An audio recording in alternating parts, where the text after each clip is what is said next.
examples, several explanations of why Russia did not make it to 400 million. We started with the demographic transition happened. We went on to look at wars of the 20th century. At least 35 million people died in wars there on the Russian side. 3 was Soviet atrocities, especially under Stalin. 4 was male mortality, surprisingly high. 6 million men probably missing from what would be the normal population, and that alcoholism is a big reason for that. Disease, in particular, we noticed tuberculosis and HIV/AIDS are surprisingly problematic in Russia today. And then we finished with number 6 here, environmental damage, noting that there are significant environmental legacies of the Soviet period, where environmental protection was very much just an afterthought in the Soviet economy, not much done about it, so that at the end of the Soviet period, there were these areas. The conflict area maybe could be fixed. The crisis area would take decades to fix, and the catastrophe area that probably are never going to be fixed. And that if we added those all up, we got about 1/6 of the land of the country, remembering that this is an enormous country by area. So that's a lot of territory. And of course, because people create the pollution, these are not just empty spaces, these are places where people live.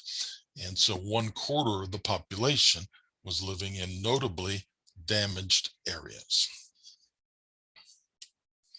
Okay, moving on from there.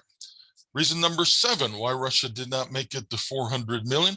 Well, land gains and losses. The Russian Empire of 1900 is not the same as Russia today in terms of what land is included and thus what people are included. The Soviet Union was a close match to the Russian Empire. Okay, and so when the Soviet Union was ending, they did have quite a large population. They were in the top 5 in the world there at 286 million people. So Russia was, pretty well populated if we count the Soviet Union as a whole. But as we know, the Soviet Union ended now over 3 decades ago. All right, well, the Soviet Union broke into pieces then. The biggest piece was Russia, but much smaller in population. Other pieces went away and became their own independent countries. And of course, their people went with them. Russia, by far the biggest in area of those pieces, but a lot of the area is Siberia, where there are not so many people. The other places that left did have noteworthy populations, including Ukraine, which now is a major hotspot, of course. So the breakup of the Soviet Union cost that region 139 million people. It went from the Soviet Union of 286 million to Russia of 147 million, and then other places. So certainly with the breakup of the Soviet Union, that region is not going to make it to 400 million people. Current president of Russia, Vladimir Putin, has called this the greatest geopolitical catastrophe of the 20th century, the breakup of the Soviet Union.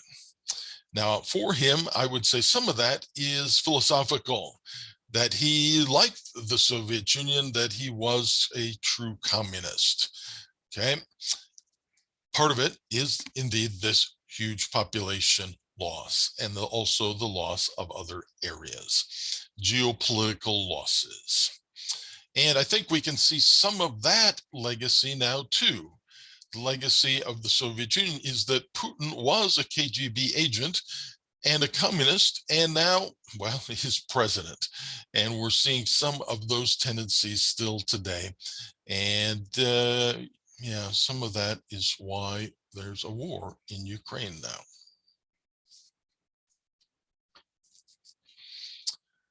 All right, So let's take a look at these two lands then, comparing the areas. So in the top left corner, we have the Russian Empire. Various pieces colored in to show what time frame those lands were acquired. Okay, and then in the bottom right, we have the current Russia land there. So visually compare the two, and we see that indeed Russia is smaller. If we look right in the middle of the top one, we see Kazakhstan in green there and a kind of teal color below that. Well, that corresponds to what is now several Central Asian countries. Those are not part of Russia. They were part of the Russian Empire. If we go west of Kazakhstan, we see it labeled Georgia, Azerbaijan over there, as well as Armenia. Those pieces are gone as well. Those are not part of Russia. Those are independent countries. If we go over to Finland, we see that a little bit of Finland is part of the Russian Empire. Not so anymore. The land south of that, the Baltic states, Estonia, Latvia, and Lithuania, those are independent countries. And keep going south, we see, Ukraine was part of the Russian Empire, but not now part of Russia, at least unless they win this war completely, which doesn't seem likely. All right, so yes, a number of pieces of the Russian Empire are not now in Russia. All right, reason number 8. Well, we've focused mostly on deaths here so far. Lots of deaths that prevented Russia from being 400 million people. Occasionally, we mentioned births in talking about Katastroika, the word constructed by Steve Rosefield. He counted births that didn't happen in the chaos of the immediate post-Soviet days. He also counted births that did not happen during the Stalinist days because parents or potential parents were killed under Stalinism. All right, so we've mentioned births a little, but what about births now too? Births are low. Birth rates are low in Russia now and really have been for a very long time. They were pretty low for most of the Soviet period, at least the second half of the Soviet period. Total fertility rate is now just 1.5. So that's 1.5 births per woman over her lifetime. So if mom and dad seek to have themselves replaced in the next generation, of course, they need to have 2 kids to replace mom and dad. So on average, 1.5 doesn't do that. Curiously, though, 1.5 has been moving up since the low in 1999 at 1.16. But still, no, not replacing mom and dad. How did Russia get to this point or maintain these low birth rates? Well, it's actually largely been due to abortion. Now, abortion, of course, is a contested political issue here in the United States. And so it's had an interesting history in Russia as well.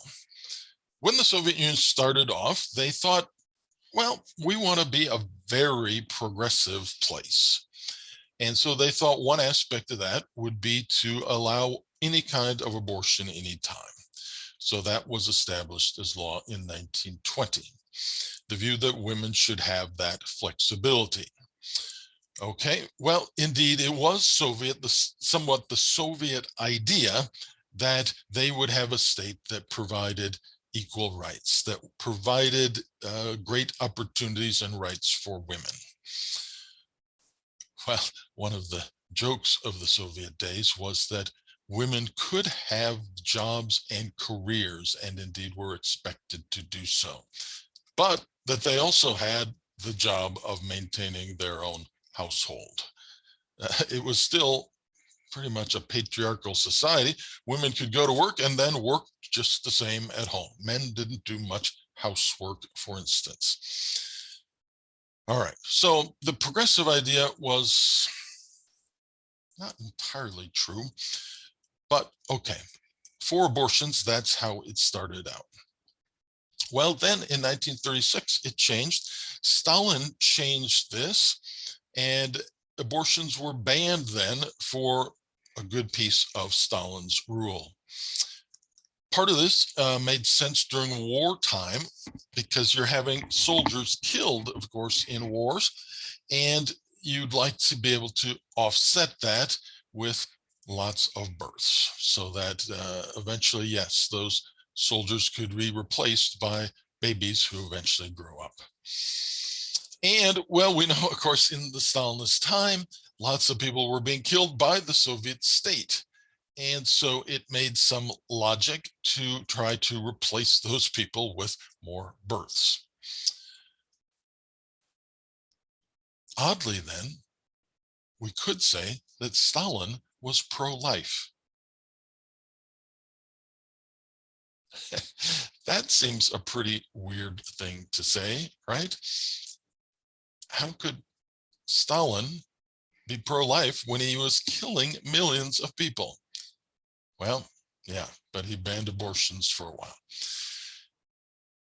Largely what happened, though, was that it diverted abortions into illegal abortions.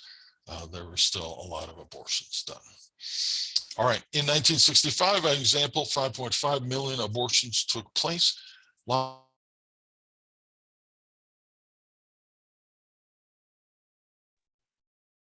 Okay, looks like I disappeared for a while there, but back, and looks like I need to share my screen over again.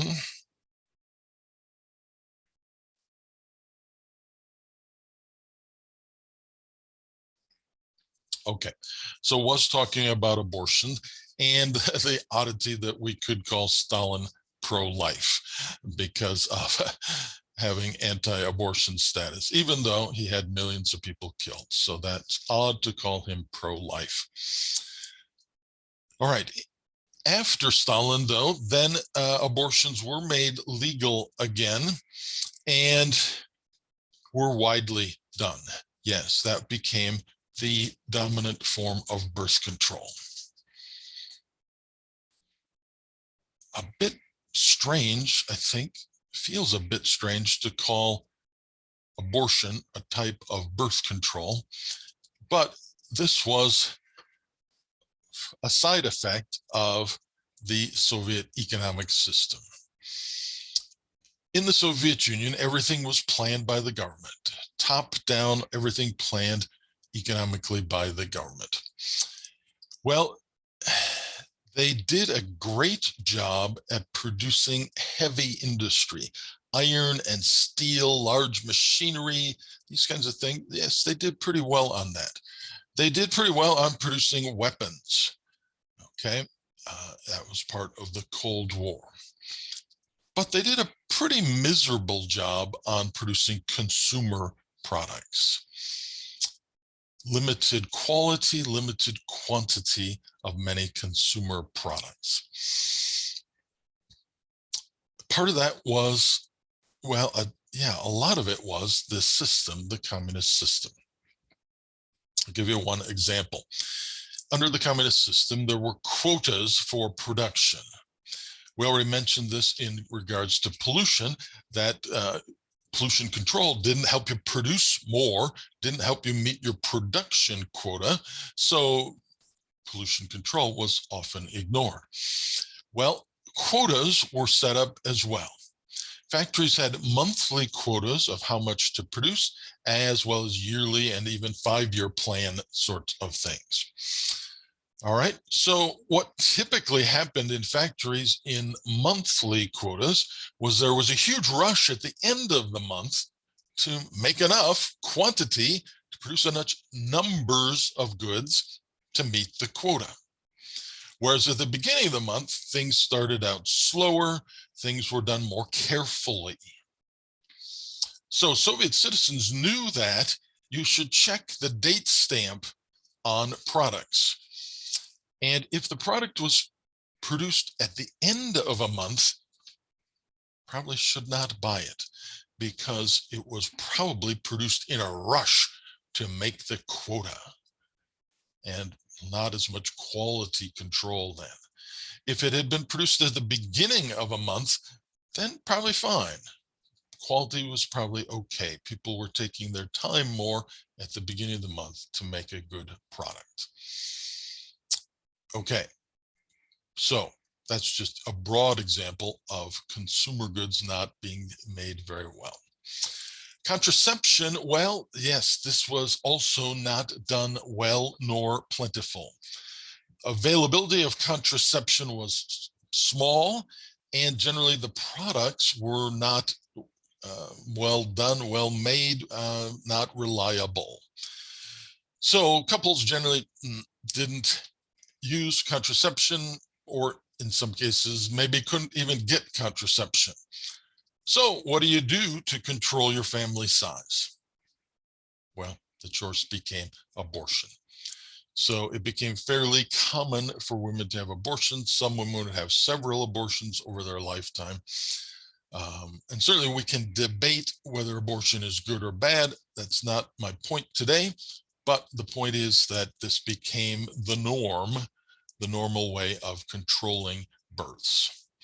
Okay, and so if we look at this link, if we can get to this link, let's see.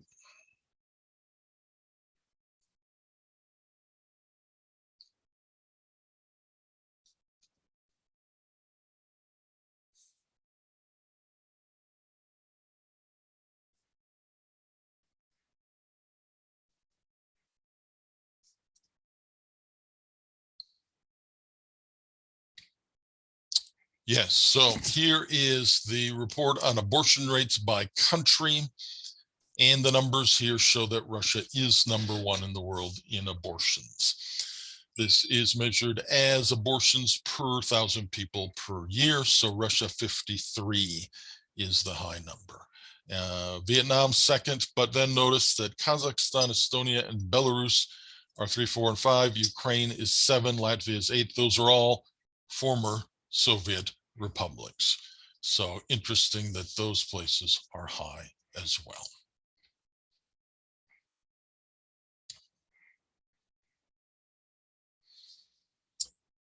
Russia has thus used abortion to lower birth rates and to, well, just control couples' fertility and family size.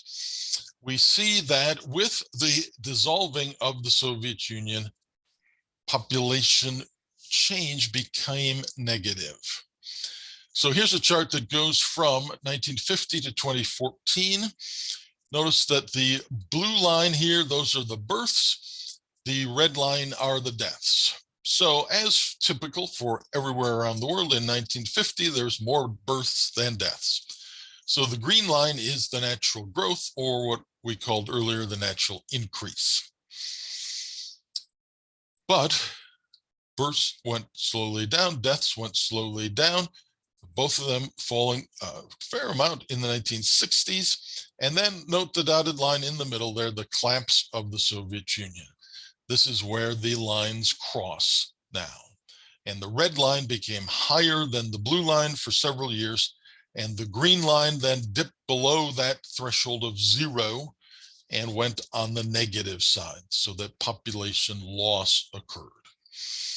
At about 2014, then the lines came together, and they've been just kind of right close, one a little bit higher, one a little bit lower, since 2014. But because of the aging of the Russian population, we are all expecting Russia to get smaller in population as the years go by. Let's try this web link also.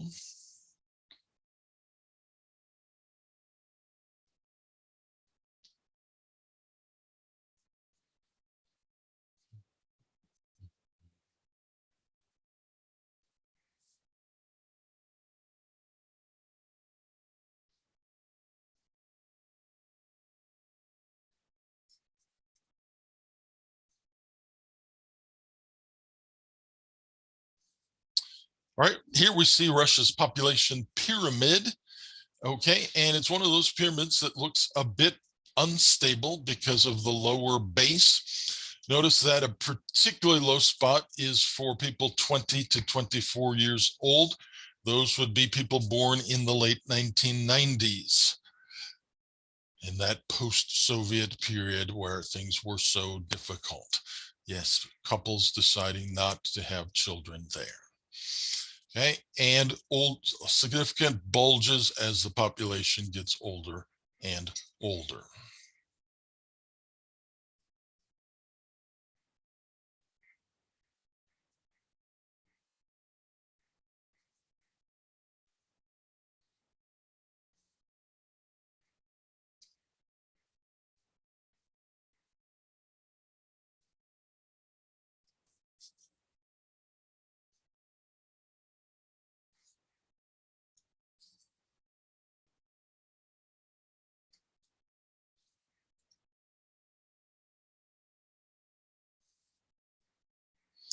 So what to do about this? What to do about a population that's expected to shrink, population where birth rates are expected to be a bit lower than death rates? Well, one strategy here is to bring people from other countries.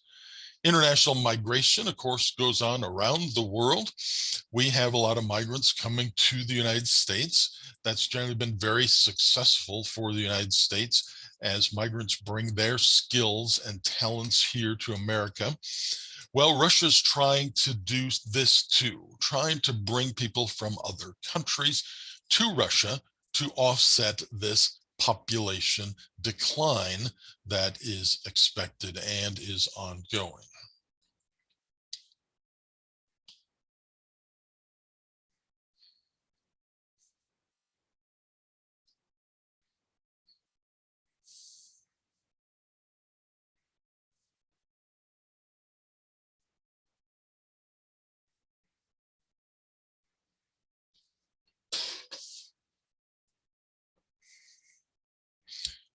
All right. Well, for a while, at least, this worked.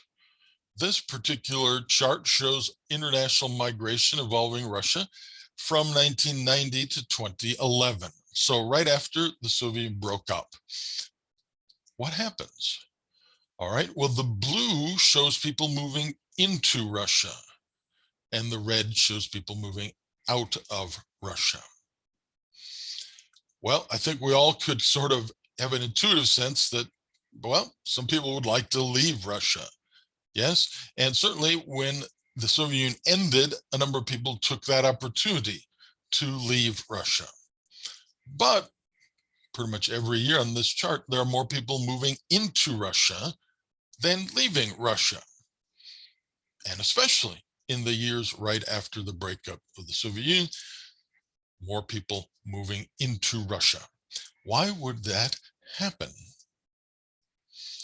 Well, during the Soviet period, the dispersal of Russians into other pieces of the Soviet Union was common. Russians were sent to work in Estonia, Georgia, Kazakhstan, Kyrgyzstan, Lithuania, all these other pieces. Russians were sent to work in those places, sometimes in government, sometimes running factories, all sorts of things. It became part of the strategy of Russification, of making the Soviet Union like Russia. All the pieces trying to be, well, the government would like them to be like Russia. All right. Then the Soviet Union ends, and now each of these 15 republics become countries. And, well, now there's quite a few Russians living in Kazakhstan, Estonia, Armenia, Kyrgyzstan, Belarus, and so forth. What do those Russians do? Well, during Soviet days, it was an advantage to be a Russian in these foreign, well, in these other pieces of the Soviet Union. Was generally an advantage to be a Russian in Lithuania, to be a Russian in Georgia, to be a Russian in Kazakhstan. There was a little more status and often more power, especially political situations. Then that ended. Now, what do you do? Do you still have that edge if you're a Russian living in Kazakhstan? Not necessarily. Do you still have that edge, that little extra power if you're a Russian living in Belarus? Not necessarily. So Russians in those other pieces of the former Soviet Union often felt that it was their advantage to leave and to go home to Mother Russia. And so almost all of this migration into Russia is from other pieces of the Soviet Union. Not a lot of people moving from other parts of the world into Russia, at least not then. All right, and here's one that goes from 1997 to 2020. So we get some of the more recent years here. And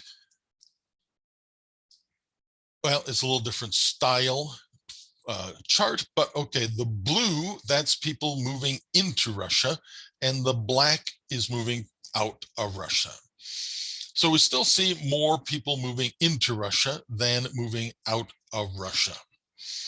In recent years, some of that is still people moving back to Mother Russia, but we get a few more people moving from other places in the world. For instance, there are some Chinese workers who have now been coming to Russia. China does do a lot of trade with Russia. For instance, a lot of timber in Siberia is sent to China. And in some parts now, Chinese workers are coming to Siberia to work in the timber industry. Siberia does not have a lot of people, and so an influx of Chinese, well, China does have a lot of people, so an influx of Chinese into Siberia can be helpful for the labor force there. All right, so Russia is somewhat offsetting the natural decrease, births versus deaths, somewhat offsetting that through international migration. One wonders now, though, whether that is going to change, because we have the invasion of Ukraine. And now, well, at least in the numbering the thousands, there are people leaving Russia. Here's one interesting example anyway. This is a metal band named Imperial Age, a Russian metal band that I pay attention to a bit, and well, they've left. They feel that they cannot live a good life. They cannot live morally in Russia anymore. And so they have moved to Turkey. They would prefer to move on to United States or UK, but at least for now, they're in Turkey. Well, they're not alone.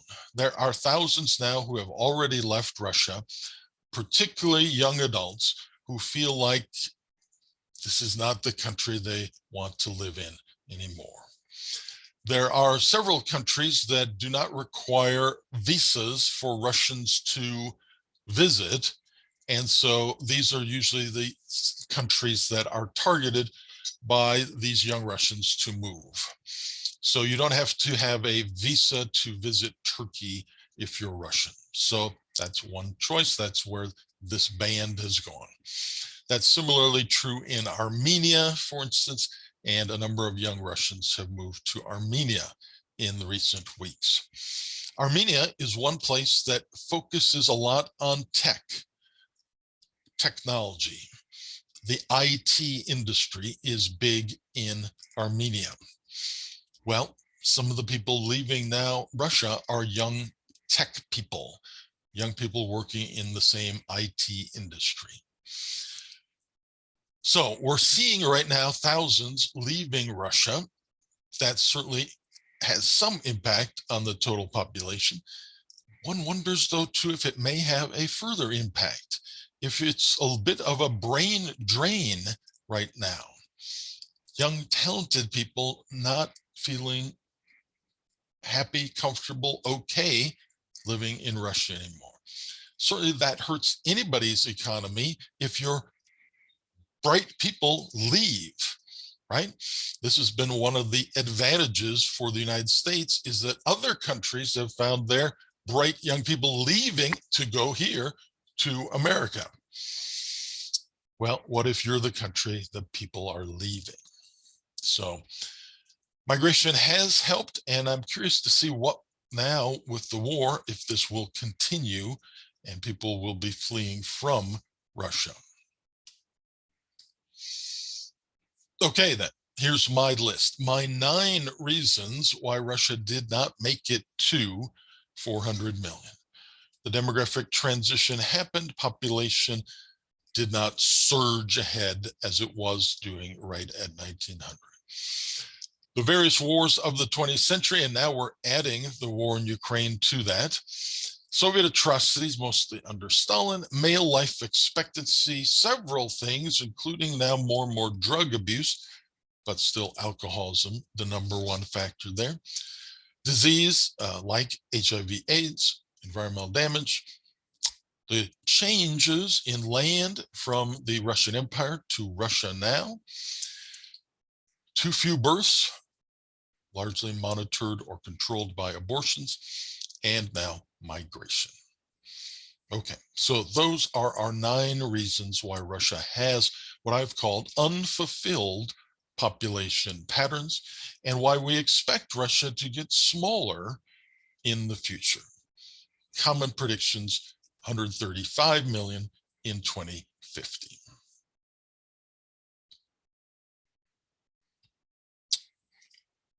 All right, then. So we're finishing that.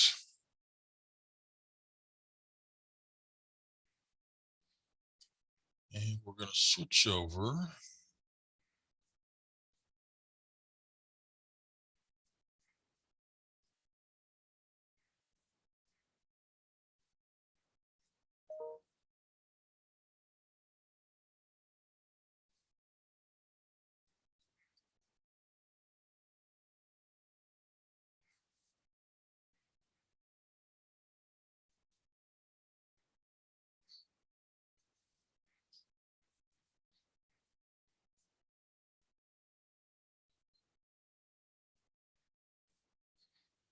All right, I've got an animation to show you next, so let's give that a try here.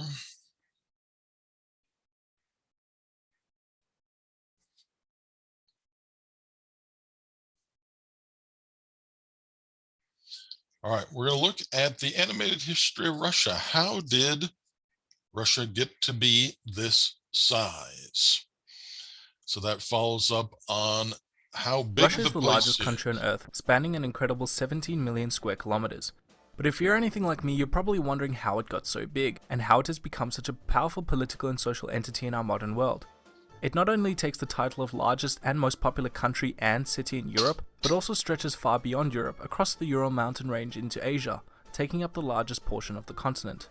Principal history of Eastern Europe begins with a people the Greek writers called Slavs. The first Russian state was formed when a group of Eastern Slavs, later known as the Rus, elected a Viking chieftain to be their prince in 882, in the area between the Volga and Dnieper river basins.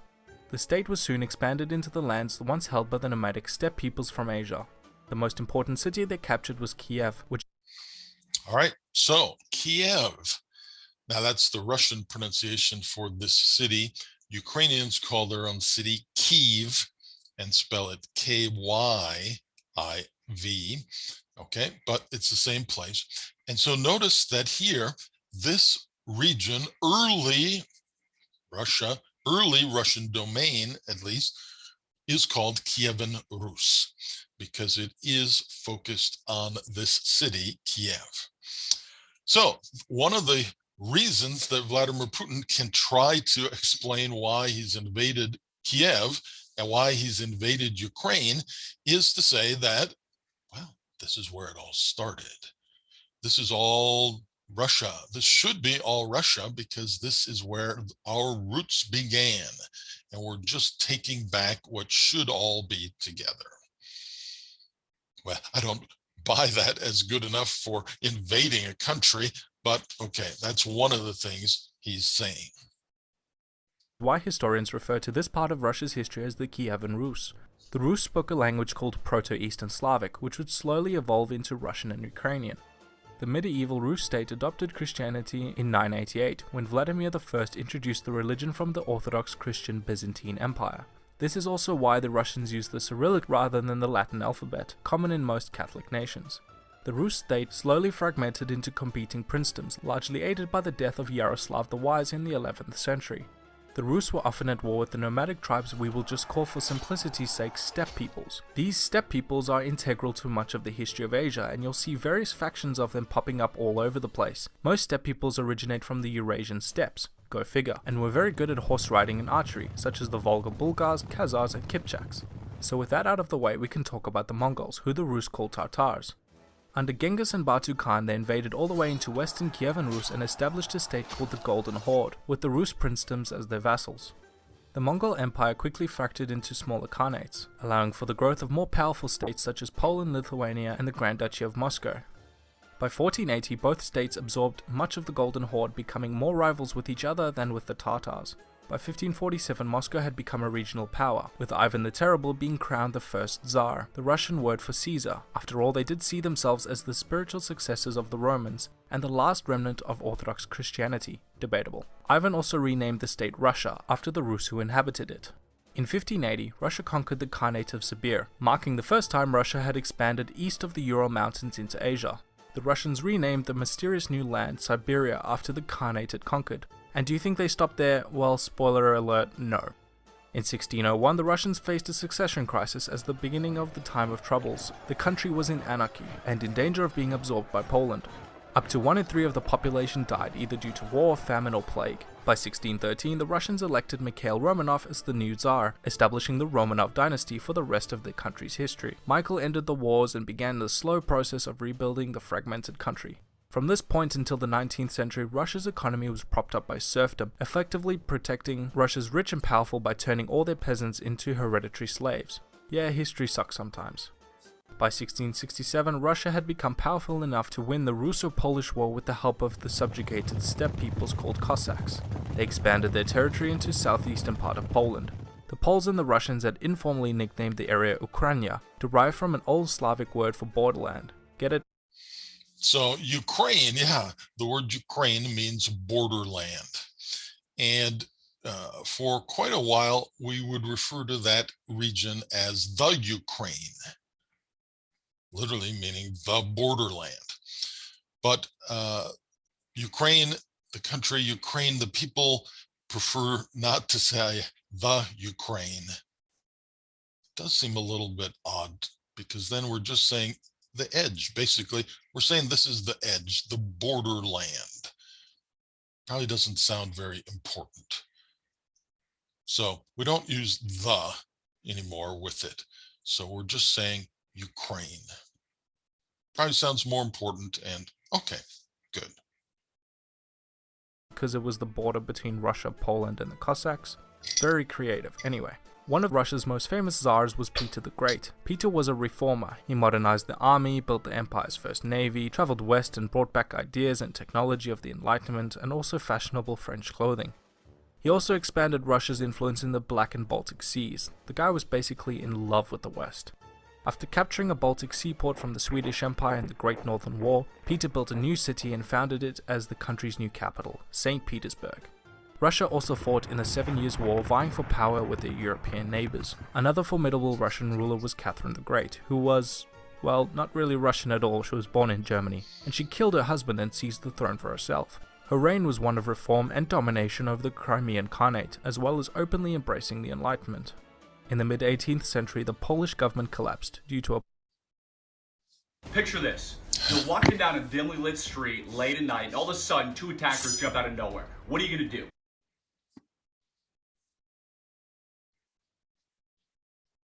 a parliamentary limbo, and the surrounding Austria, Prussia and Russia split the country in 3 during the Polish partitions, effectively wiping the country off the map for the next century.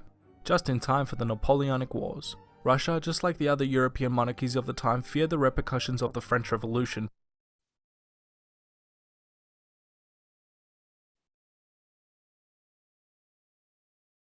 and joined the second, third and fourth coalitions against Napoleon, but they usually lost pretty badly. The French army captured the abandoned Moscow in 1812, however the Russians would not surrender, preferring to burn the fields that the French hoped to live off. After waiting a few months, Napoleon retreated from Russia due to lack of supplies before conceding a Russian surrender, and when the snow set in and killed most of the French army, the tide was turned in Russia's favour. Russia's territorial gains had become so ambitious that it triggered a war with France and England, who helped the Ottomans in the Crimean War. In 1861, Russia abolished serfdom in an event now known as the Emancipation. Also, in the period between Napoleon and the Emancipation, it is worthwhile to note that Russia expanded her territory into Turkestan, China, the Southern Caucasus, Finland, and Russian America. And were it not for the Crimean War, they almost certainly would have won the entire Black Sea. They really loved land. In 1894, Tsar Nicholas II and the mystic Rasputin, who people thought secretly controlled him, became the last emperor of Russia. There were revolts against the political system for many decades, and the monarchy was slowly losing its power. As an ally of Serbia, Russia aimed to protect the Baltic Slavs from the Austro-Hungarian invasion during World War I. The chaos and famine of the war led to the two Russian revolutions. The first opposed the Tsar and set up the provincial government, highly influenced by the Soviets. The Soviets were basically workers' unions inspired by Marxism.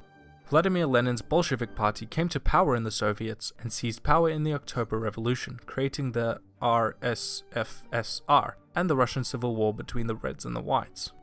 The Civil War led to the breakaway of Poland, the Baltic states, and Finland. In 1922, the RSFSR was renamed the USSR, a much catchier name. After the death of Lenin, Russia's most famous communist-era dictator came to power, Joseph Stalin. Born in the old Russian Empire, now modern-day Georgia, Stalin was an aggressive expansionist, go figure. He had aims of spreading communism throughout the world. He also resented Russia's territorial losses during the Civil War. He killed and exiled millions of people he deemed anti-revolutionary. With failed diplomacy with the Western European nations, Stalin entered into the non-aggression pact with Nazi Germany, hoping to regain much of the land lost during the First World War in Poland and the Baltic Sea. On the 1st and 17th of September, Germany and Russia invaded and divided Poland in two, beginning the Second World War. Originally in an uneasy alliance with Hitler, the tide of war turned with Hitler's invasion of the Soviet Union. The invasion killed more troops than any other theatre of battle, and the German armies came just 24 kilometers from Moscow. However, the winter blizzard set in, turning the battle in the Soviets' favor. After the defeat of Nazi Germany, Stalin held on to the Soviet-occupied territories, enveloping them into the USSR or creating communist puppet states. The Western Allies treated the Soviet bloc with suspicion, in which the Soviets developed nuclear weapons and became one of the most powerful nations in history. The USSR was the first nation to put a man in space during the American-Soviet space race. After decades of poverty and political unrest, as well as involvement in numerous proxy wars with the United States, the USSR finally collapsed under the weight of the one-party communist state. The Russian Federation was formed as a newly democratic republic. The two most important Eastern Bloc states, Poland and East Germany, broke away from Russian control, and the eastern parts of Russia also broke away to form two new countries, Belarus, or White Russia, and Ukraine. The rise of Vladimir Putin, a former KGB officer, into the prime ministry and presidency of Russia brought with it renewed foreign policy. Putin became involved in the Syrian civil war, the East Russian separatism movements in Ukraine, and the politics of many Eastern European countries. Modern-day Russia's future is uncertain, as is the motives of its leader. However, the nation is in a state of peace, will be hosting the Football World Cup in 2018, and is emerging once again as a world superpower. Thanks for watching everyone, please like and subscribe. If you're interested in my animation of country history, you can click here to watch more episodes, and if you're interested in helping a startup animator like... All right, indeed, I think he does a nice job of mixing good facts with entertaining animation. Obviously, it's a summary. There are long books written about all of the Soviet history, and we saw it in just a few minutes. But yes, a nice summary there.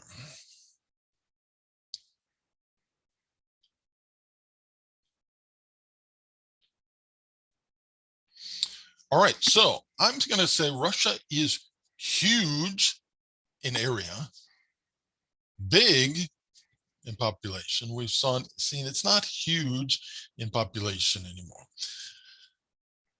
And often extreme. Well, we could say the politics have been extreme, but today I'm thinking more about area. If you have a huge area of the world, my goodness, you have lots of things in that area, aren't you?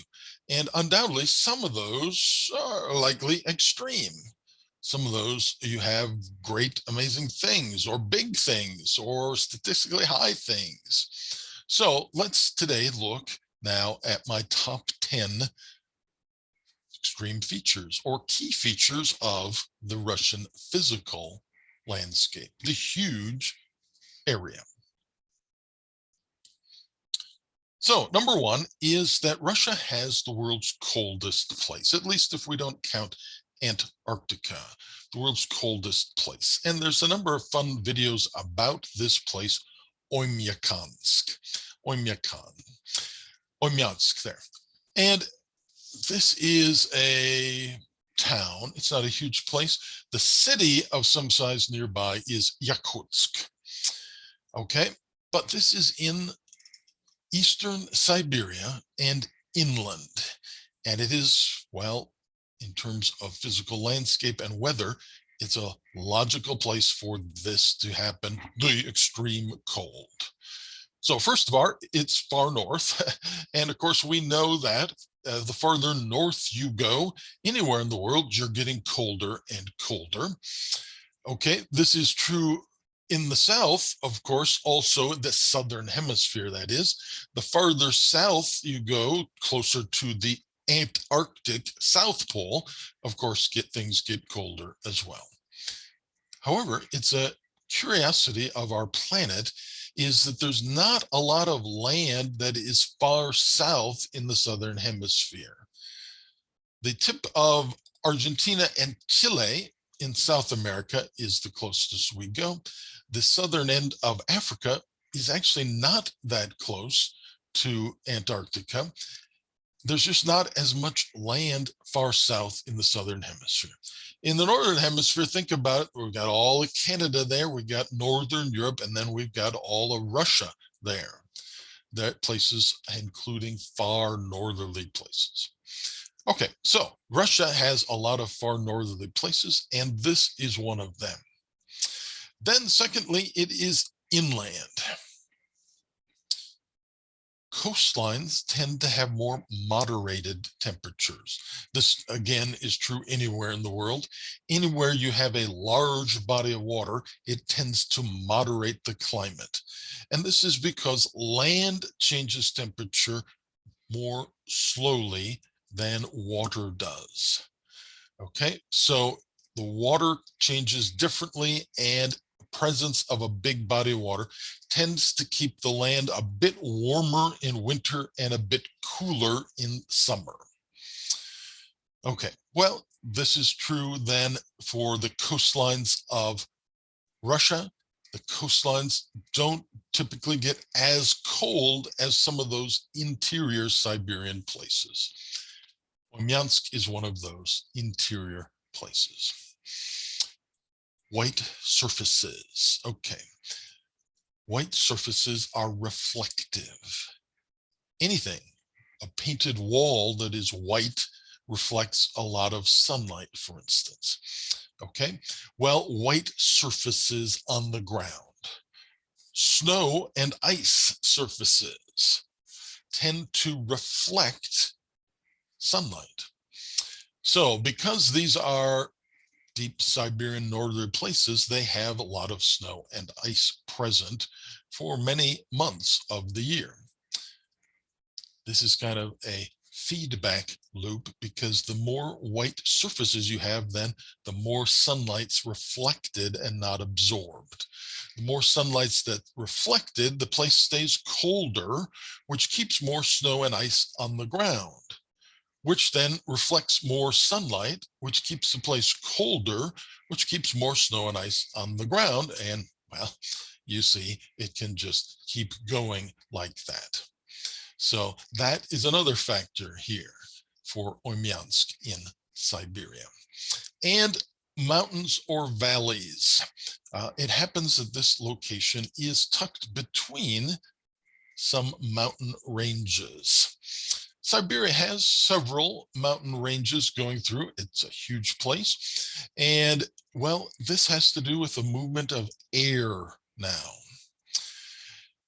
cold air tends to sink. Cold air tends to be stable and to push down.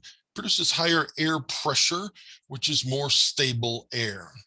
So if you have mountain ranges on several sides and air then collapses between those mountain ranges, cold air tending to sink, that air doesn't easily escape that region and get past the mountains. Okay, so if you have cold air in this Siberian valley, it's going to tend to stay in that Siberian valley. So that also tends to perpetuate the cold. So, of course, we know Siberia is cold in the winter, and there are plenty of cold spots, but this is one. This is the big one for cold. All right, number 2, I'm calling it 2A here.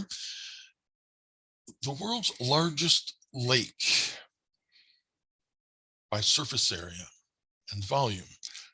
Okay, but I'm saying the Caspian Sea, and then I've got an asterisk and a little caret mark after that, meaning I have to explain a bit what I mean here. So, first of all, the asterisk is there because the Caspian Sea is not actually a sea. It is actually a lake. In geography, the technical definition of sea is a large body of water that's connected to the world's ocean. The Caspian Sea is not connected to the world's ocean, as you see on this map here. Think about other seas that are well known in the world. The Mediterranean Sea is one of the bigger seas of the world, and it's connected through the Straits of Gibraltar to the Atlantic Ocean. The Black Sea, that's getting some attention these days because it borders Ukraine. The Black Sea is connected through the Straits of Bosphorus Straits and the Dardanelles by Turkey there into the Mediterranean Sea and then into the Atlantic Ocean. So that is a sea. Russia's Eastern Sea, the Sea of Okhotsk, is easily connected to the Pacific Ocean. Okay, and of course there's other examples. Sea is supposed to connect to the world's ocean. Well, the Caspian Sea does not. So technically it is a lake, which makes it the world's largest lake by surface area. I can understand why it was named a sea, because it's this huge body of water. You can't see the other side from either place, any side. You can't see the other side. It's huge, yeah. So that's why it became known as the Caspian Sea and not the Caspian Lake. But I'm putting my asterisk there because technically it is a lake. Putting a little caret mark there because instead of another asterisk, because, all right, is it Russian? Well, it used to be almost all Soviet. So look at the borders now. We see in the northwest, Russia. If we move to the northeast, Kazakhstan. Move to the southeast, Turkmenistan. Move to the very south, Iran. Move to the southwest, Azerbaijan. So now there are 5 countries that have borders here, shoreline on the Caspian Sea. So is it a Russian lake? Well, only sort of then, right? Is it a quarter? I think it's less than that. Maybe a fifth, somewhere around 20% of the shoreline belongs to Russia. But notice that Azerbaijan was in the Soviet Union, Russia, Kazakhstan, and Turkmenistan. All those were in the Soviet Union. So during Soviet days, the Caspian Sea was almost entirely a Soviet body of water, just that southern shore of Iran. All right, so Russia has the world's largest lake. Asterisk, it really is a lake. Caret, well, they only have part of it now. Russia does, though, have the world's deepest lake, Lake Baikal. We've mentioned Lake Baikal here and there. Lake Baikal is considered by most Russians to be the jewel of their landscape, right? And it is a fantastically beautiful place and a unique place because it is the world's deepest lake. So you see the arrow there pointing most directly to the city Irkutsk on the western shores of Lake Baikal. So this is the world's deepest lake, over a mile deep. It's even kind of hard to imagine how deep that is when we're talking about a lake. My family has had a lake cabin for a number of years. My parents and my father's parents bought this lake cabin years ago, and it's it's above average in size in Minnesota. And in the very center, it goes down to about 120 feet. Well, that's nothing compared to Lake Baikal. We have in America, we have between us and Canada, we've got the Great Lakes, right? And the Great Lakes typically go down several hundred feet. But a mile is over 5,000 feet down. Okay, so this is really remarkable, this spot between mountain ranges, so deep, and creating some unique plant and animal life there. Because it's so far out in Siberia, even Russians often do not make it to see Lake Siberia in person, but they still know about it. They still consider it this jewel of their landscape. All right, and there's just one picture of it. And then here's some stats. Okay, so compared to Lake Michigan, which we know as we live here in Chicagoland, Lake Michigan is not even 1,000 feet deep at the most. So Lake Baikal more than 5 times deeper than Lake Michigan. Light. How far does light go into a lake? Well, it certainly doesn't reach the bottom of Lake Baikal. So some of the uniqueness of Lake Baikal's animal life is there are fish some of the fish species living in Lake Baikal have no vision. There's no light down there, so they couldn't see anything anyway. So they've evolved to have no power of vision because it's irrelevant. Okay. Amazingly deep. All right, so 2A and 2B were lakes, extreme lakes. Number 3, extreme rivers. Some of the world's longest rivers are here in Russia. Not quite the longest. The Nile and the Amazon are our 2 longest rivers of the world, but these are quite long rivers and have some striking features in Siberia. So we're starting with Siberian rivers here for point number 3. And we're going to go west to east here. So the Ob River, over 2,000 miles long. And if you include all the tributaries, especially the Irtysh tributary, we're over 3,000 miles long. Combined, that's number 7 in the world in length. And here we see it in western Siberia. So for instance, you see some cities there on the west side, Yekaterinburg, Chelyabinsk. Those are cities in the Ural Mountains. So the western edge of the shaded area there are the Ural Mountains. So just east of the Ural Mountains, we find these streams coming together, and all the streams put together that, well, they help create this mighty and very long river, the Ob. And you see then at the northern end, there's the Gulf of Ob. Well, think about this for a minute. Do you think the Gulf of Ob empties and then pours all this water to the south, or that the Ob River flows to the north and empties into the Gulf of Ob and thus the Arctic Ocean?